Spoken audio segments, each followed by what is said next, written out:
What's happening, people? I hope you're having a fantastic day. This is going to be a listener mailbag episode Q&A, answering Reddit's most asked questions. So if you guys haven't been following my journey, my name is Andy Milligan. I've been documenting the process to making six figures in web design in 2025, which as of 7 months through the year we just crossed. Been documenting my journey on LinkedIn. We're currently at just over 5,000 followers on LinkedIn. And we've been uploading weekly to YouTube as well, where we have just crossed 224 followers slash subscribers on there. In this video, I've sourced 20 questions all about web design freelancing, everything from podcasting, LinkedIn, lead generation, content, platforms to use, process, building systems, etc. I'm going to go through these with as much gas as I have and answer them one at a time for you guys. So let's dive straight on in to the questions. The first one is on podcasting. You, Maple, and Moss asked, what's the fastest way to turn a podcast guest appearance into a paying client? This is probably not the best mindset to go into it with. I've guested on, in this year, I think 5 podcasts, which is on probably my biggest one ever last week, Dustin Riekman's 7-Figure Leap podcast. That was a coaching episode. So if you're trying to if you're trying to get on a podcast for the first time and you want to make that a strategy for lead generation in your own business, I would first recommend having your own podcast. It's a great way to build social will. And if you know someone else that has a podcast that you want to get on, invite them on yours first. That's the first thing I'll say. Second thing I'll say is that if you want to get on a bigger show, make that the priority later on. Start with smaller shows. Start with your friends. Get some reps in. Talk on camera a little bit. Have an established cadence. Know that you're a good speaker. But it's a really good play to get on a bigger show as a coaching style episode. So an example of this was when I went on Dustin's show, I put out an application to do a live coaching session from him. I got to talk about my business. I got to get business coaching from him live on the call, and it's sort of a win-win situation. He, for example, was able to get basically a testimonial from me being on camera and helping me talk about his business, making him look really good. And I also got to talk about my studio, my offers, our landing page offer, our full build offer, and all of our price points live on his show. So that's going to get a lot of press. I'll keep you guys posted for when that one comes out. I'm really excited. The long story short, the fastest way to turn a podcast guest appearance into a paying client is not the mindset you should go into it with.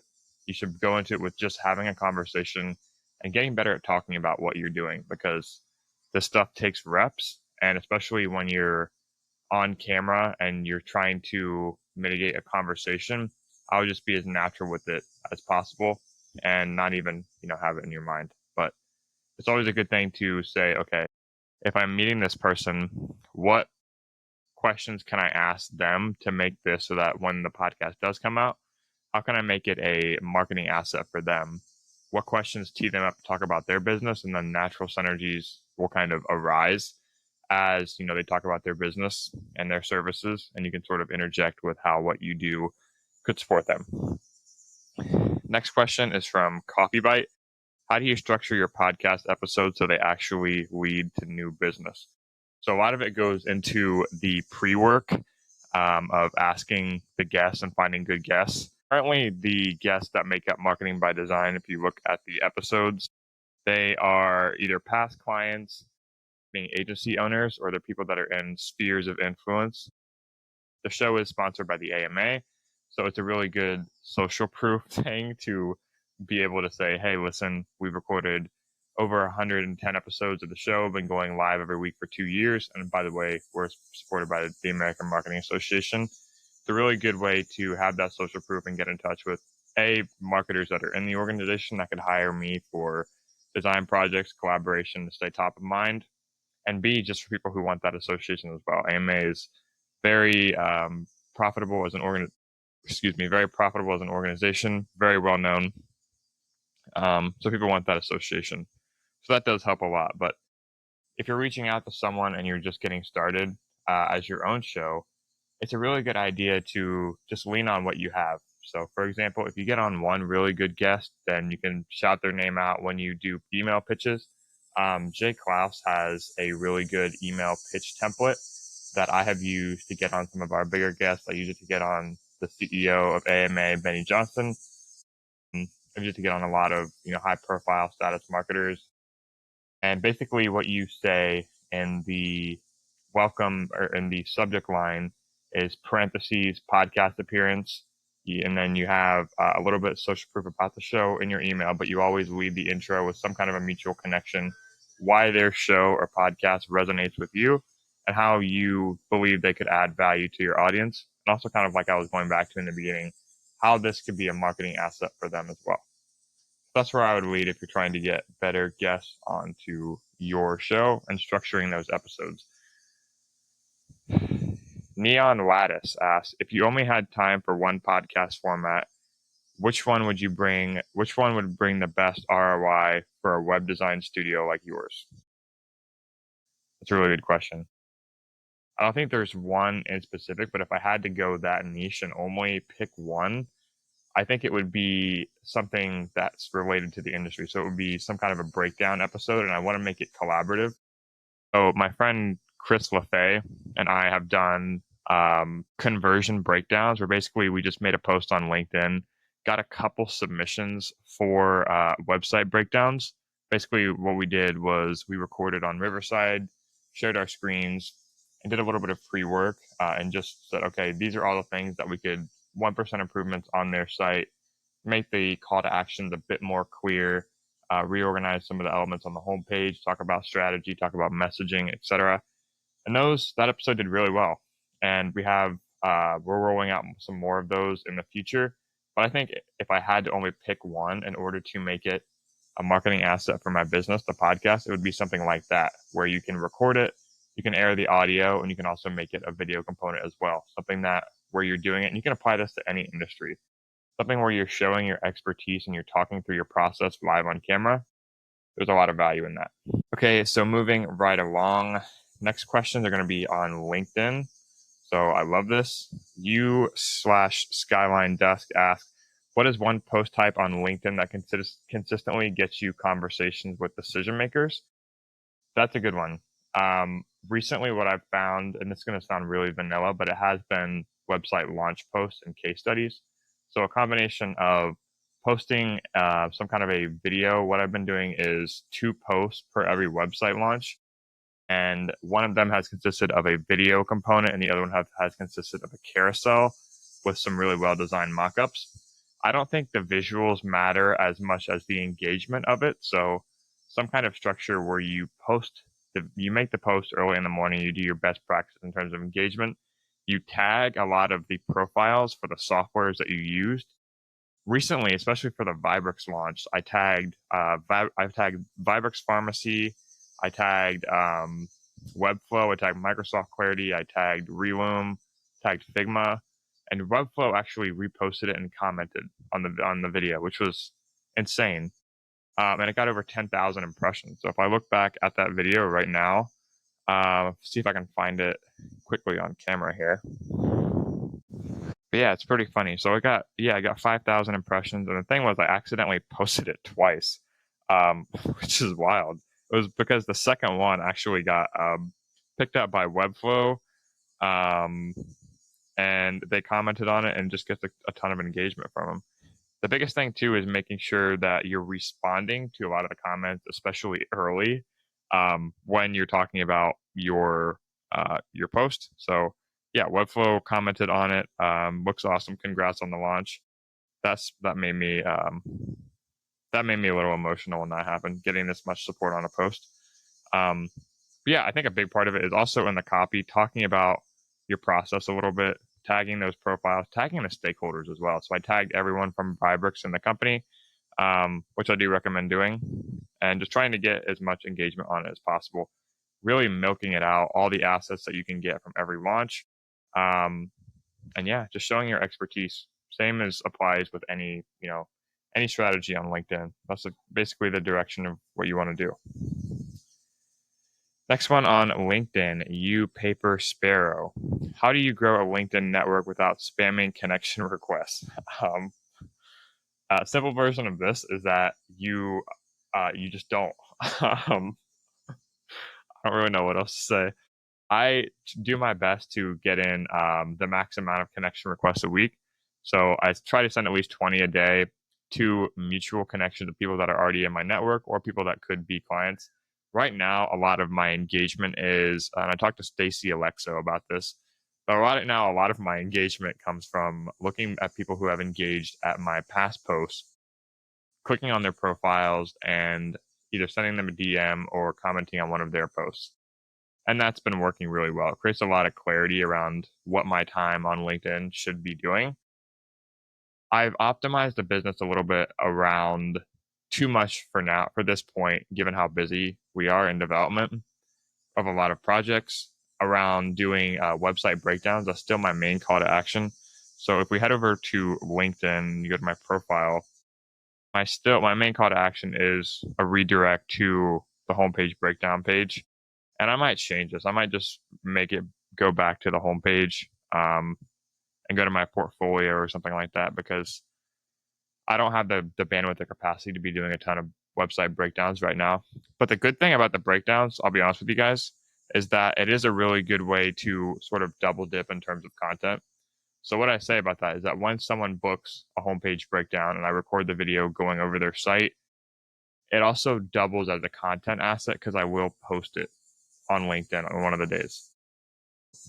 I will say that the idea was to do that more often. I will say not a lot of people put themselves out there for homepage breakdowns. We've been averaging about 2 or 3 a week, which isn't a ton, but and they don't take a lot of time either. And plus, just it's a good way to give back to the community. It's a good way to practice what I do. I feel like when I've been out of the game too long, I'm just project managing on too many sites. It feels really good to get back in the game and get on camera and record thought leadership like we were talking about in the last thing. Talking about what you do on camera and showing your expertise is never a bad thing. The last question on LinkedIn, you/Brass Picket. How do you follow up with someone on LinkedIn after they engage with your post? So that's simple version is you just do it. But in terms of what the message could look like, if someone engages on your post that is new, that is probably priority one in terms of where you should be spending your time. So what I would do is if someone new engages on one of your posts and you've never seen them before, I would either send them a DM directly or comment on one of their posts in reciprocity.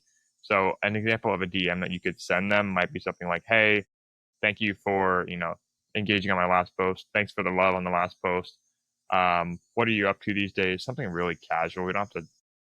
I think people overthink what kind of messages should go on LinkedIn. Like you don't have to have a perfectly crafted, curated, teed up softball pitch of a home run that you just have to knock out of the park for a first message. I think it's more than okay to just be casual and have a normal conversation. So just asking people what they're doing, what they're up to, saying, "How's your Friday going? What's got you excited for this week? What are you spending your time on?" Etc. Those are always a good place to start. And if they don't respond, then they don't respond. It's totally okay. So that'll wrap up all the questions for LinkedIn, cruising right along. The next 3 questions are on lead generation for web design. You/Terra Junction asks, if you needed 3 new clients this month, where would you start? Okay, so laying out a simple tactical action plan, I would start posting every day on LinkedIn, and I would use the highest converting asset to my disposal, which would be either pitch in publics or website breakdowns. So website breakdowns we just talked about. I'm not going to bang the drum about that. Pitch in public is where you take another website, you either do a breakdown about it, or you talk about how you would change it, or 1 to 2 things that you could optimize. So it's basically a different format of a homepage breakdown or just a web post, but you're a bit more pitchy in that offer. And you can afford to be, because a lot of times you want to make a pitch in public relevant to a site or relevant to a creator, who is well known. So the idea is that you create a bit of viral awareness around, they call it name jacking. So if I were to pick a Stripe's website, for example, it's very common, very well known, very recognizable. and I were to say, okay, here's 2 to 3 ways I can improve their homepage to get more conversions or to be more aligned with their design system, I probably wouldn't do that at this point because Stripe has a really nice website. But I would encourage you guys to shoot for the moon. Do something like that. Again, talk about your expertise on camera or write about it if the camera isn't your jam. So you can make a nice, well-designed carousel. You can do text. I would recommend having some kind of visuals because as web design, we are very visually oriented. This can apply to any industry. So take someone that's well known in your industry, in an adjacent industry, in your spheres of influence, and use their credibility in order to say, okay, this person is credible, this source is credible. Here's 1 or 2 things that I would do to help improve that. And as long as you do it tastefully, again, it takes reps, but that's what I would have to do if it was time bound in terms of how I could get clients. That combined with sending connection requests and doing outreach in conjunction. The next question is from You Drift Coral. What's your process for qualifying leads so that you don't waste time on bad fit projects? That's a good question. I don't objectively weed out any client intake at this point. I will always get on calls, but there's always flags to be able to tell kind of ahead of time if it's going to be a sales conversation. A lot of times what I do, our minimum project start right now is $3,000 for the homepage offer. So there's always signals you can be able to see, and with just use best practices of social awareness to be able to tell if someone's a good fit for your offer. So if you have any time knowing what you do, if you don't have anything in your portfolio, you've never solved a problem that's in their industry, or in my case, it's usually very simple. If they already have a really good website or it isn't a need for them in their industry, a lot of industries currently don't need websites, matching where their phase of business is, then it's not something that I would bring up. And if they do ask about it, then I would make a referral to where they could either do it themselves or do so at a more affordable, more cost-effective rate. Because depending on where clients come into you, where they meet us in their marketing resources and their marketing efforts, a lot of times their money could be spent at a better place than investing in, a 5 to 10K website. Those marketing dollars can be better spent towards making another hire or investing in content, going to trade shows, events, doing one-to-one connections, investing in software, making them, more apt to do what they currently do. And a big project transition like a website isn't always the best option for them. So I would just approach it as being honest. Okay, is this person a good fit to work with? Would they potentially be a good client? And then not feel like you have to get to yes in that conversation and force something that doesn't need to happen. And always have resources to make referrals to someone else if they're not going to be a good fit for you. So if they come in on the low end in terms of budget, have someone that's more junior than you that you can pawn off work to. If they're more senior in budget and they have needs greater than what you can currently deliver on, then have another agency in your network that you can send work to as well. That's a big reason why I've built these spheres of influence that kind of lie on both sides, so that when you have sales meetings, when you have client meetings, you can make goodwill referrals to people that are better fit for them depending on their budget and their goals that are on both sides of where you sit. Last question on lead generation. You/Vintage Solo asked, how do you keep your pipeline full during slow seasons? All of these questions are very similar. So I'm big on, like I said, I'm currently in a very busy phase just of fulfillment. And I'll be honest, I'm not in the best. I haven't checked a lot of my marketing buckets lately, and I'm trying to do better at staying accountable to that. I still do post every day on LinkedIn and make sure I'm showing up on platform, at least spending 30 minutes to an hour on there, engaging with other profiles, making sure I'm showing up for mutual connections, sending requests, etc. That's the lowest list. So I would view that as the bare minimum. Just show up online. But if you want to be more apt to do it, balancing fulfillment and in our businesses, balancing that act of fulfillment versus marketing yourself is a very hard thing to do, especially when you're small. So the best way to do that is prioritizing, okay, what marketing activities have worked for me in the past? And if I'm very busy on the fulfillment side, if it's very much a hustle phase of the business, how can I make sure I'm doing the bare minimums in order to, when that transition does have, and I have some open space in my calendar, it's not like a total pivot in terms of what I'm doing during the week. I can kind of hit the ground running a little bit. I would recommend still engaging in some in-person stuff, maybe one networking event a week. At the AMA, we always have monthly board meetings, and we have at least 2 or 3 events a month that I'm showing up to with people that could be in my client pool. So making sure that I'm diligent on staying up to date, still showing up to in-person stuff, but being kind with yourself when you realize you can't go, all the way in on the client acquisition side of things, because there are seasons for both, and you have to acknowledge that. Okay, I'm running kind of out of gas here. We've done 12 questions. I think the next 3 questions are on content. We have 2 more questions on platforms, 2 on process, 2 on building systems, and 1 on finding good designers and 1 on recommendations. So we've already answered a lot of content questions. So let's go on to platforms. I'll answer 2 on platforms, and we'll keep going from there. All right. U/Slate Harbor. Why do you prefer Webflow over other platforms for most projects? So the answer is kind of multi-pronged here. Webflow I would view as the most capable platform. I'm also biased because it's where I got started. So keeping that bias to the side, I honestly view, in terms of the low development platforms, the low code website builders, it is the most developmentally capable. And when I say that, I say that because it has a CMS, it has multiple plans that scale based on site usage and bandwidth. It has a low starter plan that's more accessible, so it's $18 a month. And if you have CMS objects and items, you're having a couple integrations. Like if we use form embeds, we use more capacities, we have more CMS items with maybe say a blog or events or e-commerce, something like that, then we can add those integrations on. With other platforms, and I just made a video about this, so be sure to check that one out too. Other platforms like Framer, all the way down to Wix Studio, they do have that capability, but to be honest, they're not as scalable.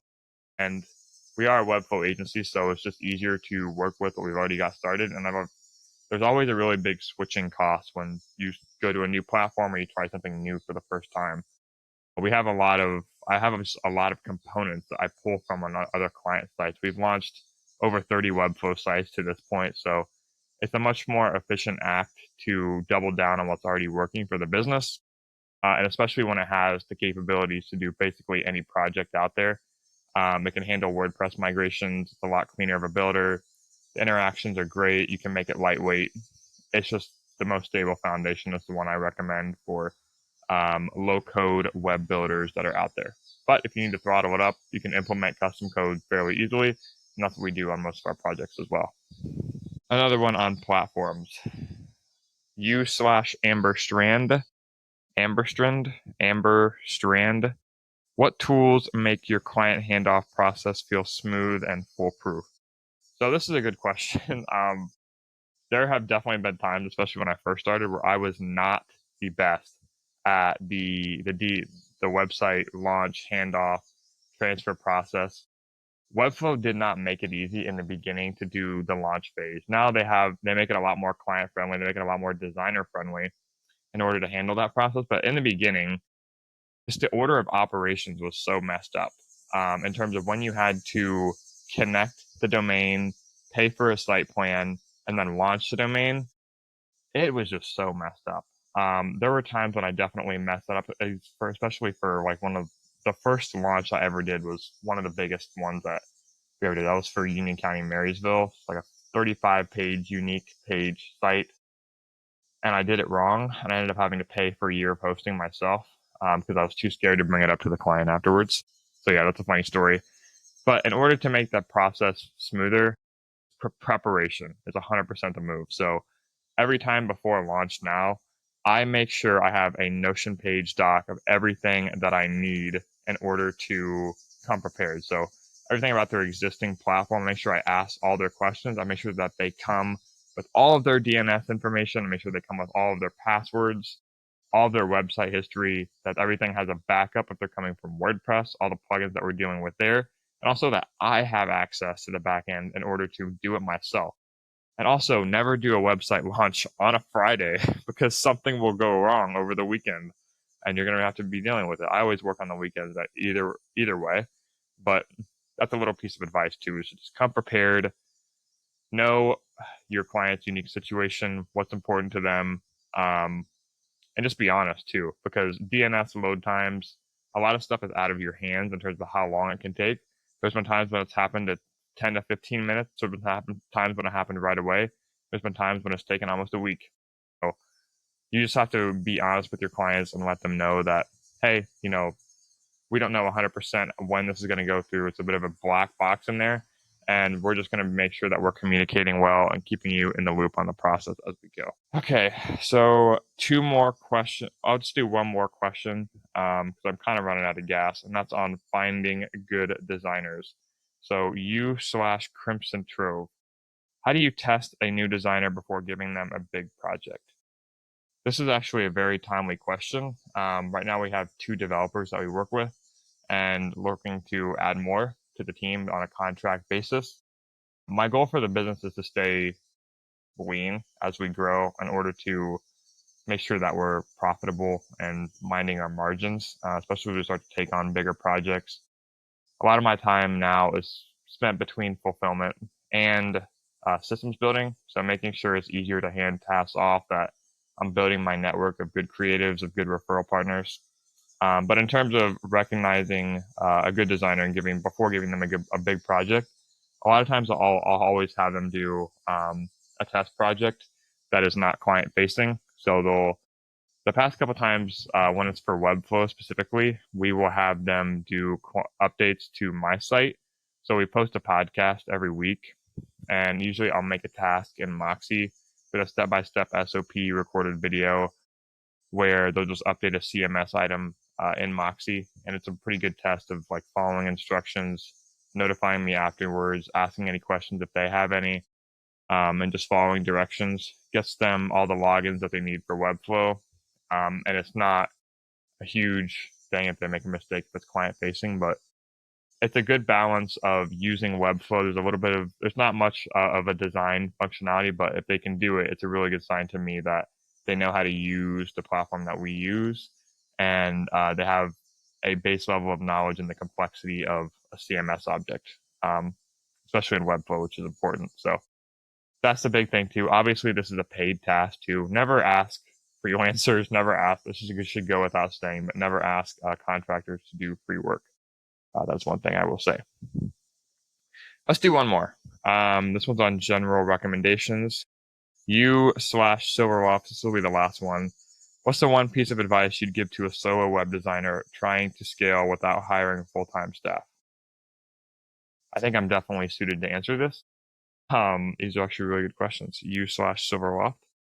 So what I would do is get really clear on your finances, get really clear on your numbers. And I never feel like I'm in a good place to give advice, but so take this for what it's worth. And as I answer these questions, I'm definitely saying it back to myself. I'm sorry if it's getting dark here too, by the way. I hope there's enough light to kind of capture the ending of this last question here. But a solo web designer trying to scale without hiring full-time staff, it's really you play on a project by project basis. So know how much you're bringing in every month, know how much this project is paying you over a certain period of time, and know what it's going to take to get the work done. So it helps a lot. And again, I'm preaching to the choir here. The pot calling the kettle black, building your network of skilled people and knowing what those people are, but knowing what their rates are, so that when a project comes up, and I'm currently reading a book called Small by Design by David Feldman. Really good read. Highly recommend it. I'll link it in the show notes of this video. Having a network is a big part of it. And it makes you a lot more apt and able to say yes. And as you scale, you'll be able to say yes to bigger projects because you know that you can fulfill on them And I'm improving every day on being able to recognize what's a good thing to take on. If it's if it's within the industry, we're starting to work more with tech and healthcare. But there's also this appealing end of, like the landing page offers that we're thinking about doing. So when you want to stay lean without scaling, it's the easiest thing to do is just project manage and cash flow on a project by project basis. So very simple math. If a project is paying you 5K, you want to maintain 60% profit margin. So saying no more than 40% of 3K that I can outsource for development contract work throughout the 3 months of this project. If that's how long it takes you. Usually for us, it's a little bit shorter. But just playing the margin numbers game is a really simple way to play it. And that's where I'd recommend getting started. But it's always going to be a lot easier if you have skilled people in your network that are going to be able to come to your aid. So that's where we're going to end it. Thank you, Reddit, for all those good questions. I need to be spending more time on Reddit because clearly, if that's where these questions are coming from. It's a gold mine. I talked to Anthony Holiday last week, and we had that podcast episode on how marketers can use Reddit for information and gold like this. ChatGPT is a really good help for sourcing some of these questions and pulling them from the black box ether that is Reddit. But yeah, a huge thank you to everyone for participating. I hope this was helpful, and we'll probably air this on the podcast as well. So if you have any more questions, any related to web design, strategy studio, client acquisition, websites in general, using LinkedIn, podcasting for lead generation, anything like that, I'd be happy to answer them. And without further ado, I will see you next week. Peace out.